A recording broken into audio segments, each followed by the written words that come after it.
É interessante porque esse medo, ele reverbera um pouco em mim, né? Dentro das culturas que eu participo, da literatura marginal, do rap nacional, tem um pouco desse temor também. Puta, ele vai vir, ele vai estragar a festa, sabe? E eu acho que a parte intelectual, ela dá esse medo. Quando você tem a ciência e a exata realidade daquilo, ela causa um pouco de temor. Assim, eu já tive em mesas, Caio, e eu posso falar, a minha esposa está aí também, a Elane, ela sabe do que já aconteceu comigo. Eu tive em mesas de amizades, aquela ali. Eu tive em mesas de amizades assim, num churrasco e tal, e todo mundo evangélico, e todo mundo falando de religião, e aí eu comecei a desconstruir um pouco a questão, falando, ó, se for puxar lá no Egito, a questão de Cristo, ela vem de lá, tal, tal. E aí, quando teve aquele momento que a pessoa viu, e ela entendeu, a pessoa evangélica estava lá comigo, mas ela entendeu que eu ia tirar aquela parte da fé que ela estava acreditando, que eu ia dar uma desconstruída pela verdade histórica, eu não aceito mais esse assunto aqui dentro de casa. Quando você trouxe o quê? Horus, Isso, quando eu comecei com essa conversa toda, dos apóstolos que já existiam lá atrás, né, do mito de Jesus ter antecedido. Na realidade, todas as culturas da Terra... Todas, né? Tem o mito do Cristo. Sim. O que mostra que o arquétipo do Cristo é um arquétipo que habita o inconsciente coletivo da humanidade bem antes toda. da existência do homem. Antes, eu digo sempre que Cristo sempre existiu. Antes do Big Bang. Sim. Ele é Deus. Então, todas as coisas foram criadas por meio dele e para ele, nele, tudo subsiste. Sim. Ou como o escritor de Hebreus diz... Pois ele é a imagem, é a expressão exata do caráter do Deus eterno. Sim. E Paulo diz uma quantidade enorme de coisas a esse respeito. E as histórias foram se repetindo, né? Até chegar no. E aí, no o que aconteceu? Cristo sempre se manifestou na história humana. Sempre. No Velho Testamento, ele aparece toda hora como aquele anjo do Senhor com A maiúsculo, que o povo adorava. Abraão se curvava e adorava a Deus no anjo do Senhor. Em qualquer outro anjo, você vê que o anjo diz, não, para com isso, levanta, eu sou teu co-servidor, sou teu irmão, para com isso. Mas o anjo do Senhor falava como Deus e aceitava adoração. Aquele é o Cristo antes de Jesus. E tanto Paulo, quanto Pedro, quanto João... nos dizem que o Cristo era o cordeiro imolado antes do Big Bang, antes da fundação do universo, ou de qualquer universo ou multiverso. Tudo aconteceu porque ele se auto-esvaziou. É o esvaziamento de Deus que cria tudo. Tudo isso é o cuspe do eterno, essa criação inteira. Então, Jesus é a encarnação do Cristo, que nunca deixou de se manifestar em todas as culturas da Terra, em todos os momentos da civilização humana e da consciência na Terra. Então, Horus ali estava sendo também... Era uma representação arquetípica. O Sol também. Tudo. Né? Akhenaton. Estava lá buscando um Deus só. Agora, ele só conseguia ir até o Sol. Até o Sol. Como os Incas. Tem uma frase inca linda de um sacerdote inca dizendo, Sol... adorar-te-emos até o dia em que conhecermos aquele que te fez. Porque o que ele só conseguia enxergar é que ele era uma máquina solar, que sem sol não tinha vida. Mas esse estudo das escolas iniciáticas, tudo, ele não seria muito útil para a igreja? Até para poder falar isso que você falou para mim agora, que nunca me falaram de nenhuma religião dentro, não tiveram coragem de falar dentro das religiões. Assim, não era muito mais interessante para a pessoa entrar. E aí eu já sei até o que você vai responder, você vai falar assim, aí ele vai perder aquele fiel. Não é? Não. Hoje em dia, sim. Mas as pessoas que se convertem comigo, como você mesmo, quando começou a me ouvir, você viu que eu falava de qualquer coisa. Disco voador, por exemplo. Sim. Eu já vi 2 vezes. E a Bíblia, quando era criança. E a Bíblia está cheia. O que a Bíblia chama de anjo é um ser transdimensional. Que veio de outra dimensão, ou até, às vezes até da nossa dimensão espaço-temporal. Você acredita na teoria das cordas, tudo, né? Tudo também.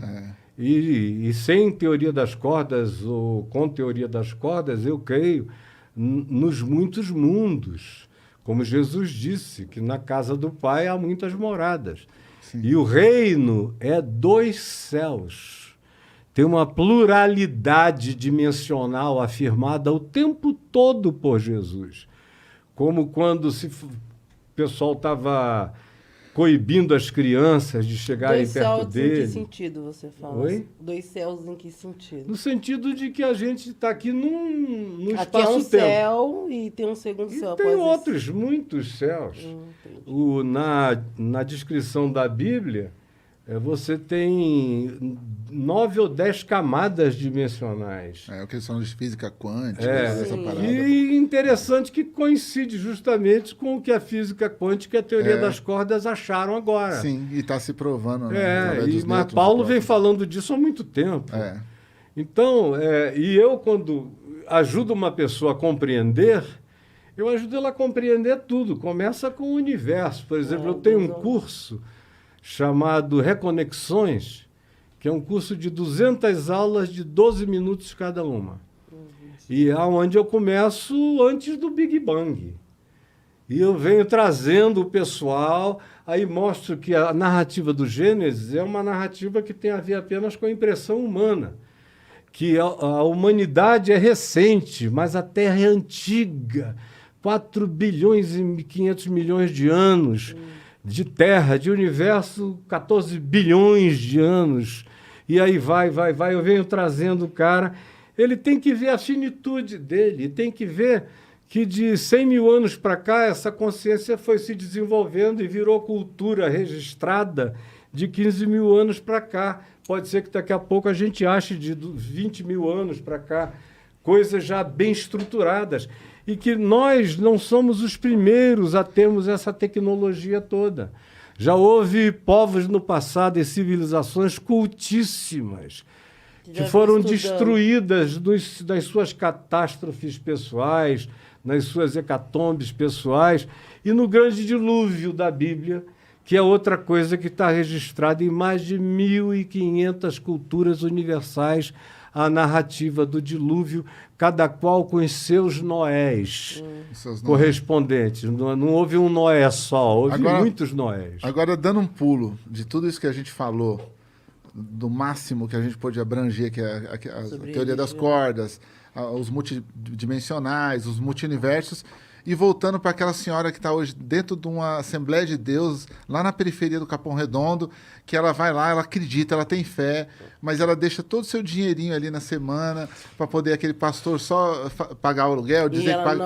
E ela volta a pé para casa, andando às vezes quilômetros e quilômetros, e o pastor volta de Grand Cherokee para casa, ou de sei lá qual carro mais luxuoso, porque ele prega de uma forma que ele é o abençoado, que ele é o cara que... Eles conseguiram até unir a igreja com dinheiro de uma forma de alívio para eles, que quanto mais rico, mais abençoado o cara é, né? Mais bom exemplo ele está Mais dando. bom exemplo ele está dando. Ele tem que ser muito, muito rico e tem que ser A casa de ostentador Salomão lá. para que ele Quantas diga, vidas olha, podia eu estar eu fui você ontem e você pode ser como eu amanhã.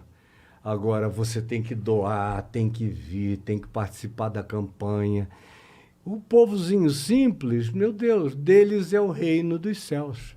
Agora, essa moçada não tem explicações para dar quando chegar a hora do vamos ver, meu filho, chega aqui.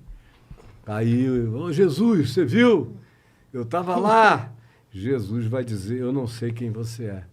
Afasta-te de mim, porque eu não te conheço, cara. Você acredita mesmo que vai chegar esse momento? Ou você acredita que a gente vive já no inferno de outro planeta? Já daqui tem um inferno aqui, que é esse que a gente experimenta. Às vezes eu acordo e falo, a gente tá vivendo no inferno. Ainda mais nesse governo, eu falo, a gente tá vivendo sobrevive no no inferno. inferno. Nós sobrevivemos. Desceu o oitavo demônio, que era o Bolsonaro. Tem o Bolsonaro aqui. Bolsonaro.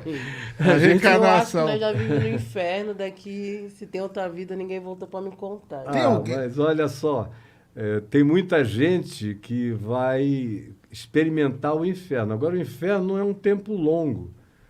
O inferno não é medido por quantificações temporais. O inferno é medido por qualificação existencial. Então, o cara do inferno é o cara que enxerga toda a sua maldade que vai passar diante dele com significação como se fosse um tempo longo, mas ele internaliza aquilo numa quantidade de tempo que não é nem mensurável por nós, não cabe nem num átimo. A eternidade não é um tempo longo, é uma qualidade de significado e de consciência. Tem gente que, dentro do que você falou, que pode viver uma eternidade de mau agouro dentro da própria cabeça. Pode. E tem gente que não se arrepende nem com a chance, porque o inferno é uma graça divina. Você enxergar a sua diabolice, a sua maldade, a sua demonice, a sua desumanidade, ter o privilégio de enxergar isso é graça. Porque se você se arrepende, você sai dali, você segue. Agora, tem muita gente que é do inferno mesmo. Tem gente que diz, eu reafirmo tudo. Então desaparece. Esse pessoal cai na extinção, que foi o que se diz no livro de Gênesis. É quando Deus falou para o homem e para a mulher não comerem do fruto da árvore do conhecimento do bem e do mal. Ele disse, porque no dia em que tu dele comeres, morrendo, tu morrerás.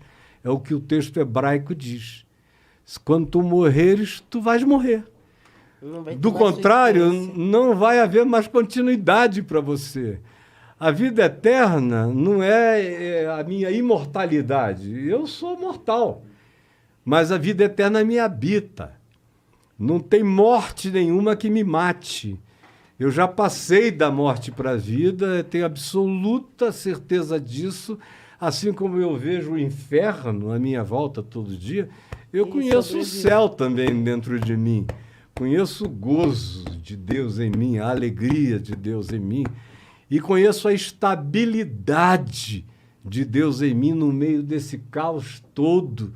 Ele tem me trazido de maneira estável e pisando no chão sólido da rocha da consciência que é Jesus e que é o Evangelho. Ele é a minha chave hermenêutica, chave interpretativa, chave cognitiva da vida. Mas aí também não vale, Caio, porque você foi pegar o cara mais foda pra ser amigo, tá ligado? Aí você deixa qualquer ateu que nem eu sem poder, como que eu vou retrucar? Eu não tenho nem o diabo do meu lado, velho, porque eu sou ateu, eu não tenho como acreditar no diabo. Você pegou logo o cara mais foda e falou, pô, esse cara tá comigo, agora segura. Então agora vamos junto, porque o diabo também, meu amigo, na minha vida, ele não tem nada em mim. Então eu vivo sem diabo. Eu não penso em diabo, eu não tenho medo do diabo, o diabo está derrotado. Mas como que você faz o culto se você não vive... Porque as igrejas só vivem do diabo, mas cara. É por isso que o que eu faço não tem nada a ver com o que as igrejas ensinam, porque eu só falo de Jesus, do que ele pode fazer de bem na vida humana. Sabe o que eu já ouvi dentro da igreja evangélica? O cara falou assim, não, para de frequentar aqui, Ferrez, porque a outra lá, realmente eles expulsam o demônio. Aqui ela fica andando dentro da igreja ainda. E depois ele volta pra dentro de você. Aí eu falei, pô, é o demônio step? É o que é isso aí? Tá parecendo até um pastor que eu conheço e que uma amiga da minha mulher estava tendo um caso com ele, né? Só que ela era muito crente, a garota. E ele é um pastor cretino, safadaço, aquele lobão das antigas, comendo a garotinha lá. E ele lá, e ela angustiada. Aí chegou um dia que ela falou para ele, pastor, vamos parar com isso, por favor. Ela na sofrência da angústia. Eu não aguento mais, eu gosto do sexo, mas a culpa que vem é insuportável. Vamos orar e expulsar os demônios. Aí ele falou, não, minha filha, não expulsa demônio não, porque eles estão ajudando a gente.